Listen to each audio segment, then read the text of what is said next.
يا لابورتا، بالله عليك اسكت، اصمت وابلع لسانك. دع عشاق برشلونة يعيشون لحظاتهم الجميلة. لم تمر سوى ساعات على لحظة كنا ننتظرها منذ سنين لتخرج علينا بتصريحات تسد النفس. اليوم في لقائه مع راديو كاتالونيا قال لابورتا إنه لم يكن يعلم بزيارة ميسي للكامب نو، وأن برشلونة أكبر من أي لاعب.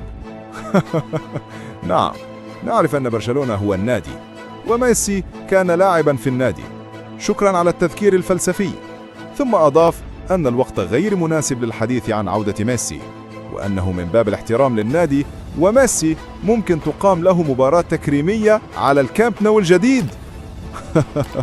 يا رجل، عن أي اعتزال تتحدث؟ هذا ما زال قادرا على مراوغة أقوى مدافعين ليغا والبريمير ليج وأعتى المدافعين في العالم. والله يا لابورتا، ضيعت علينا 4 سنوات من السحر الكروي وما زلت مصرا على رأيك. ثم زاد الطين بلة حين قال أنه غير نادم عن رحيل ليو عن الفريق.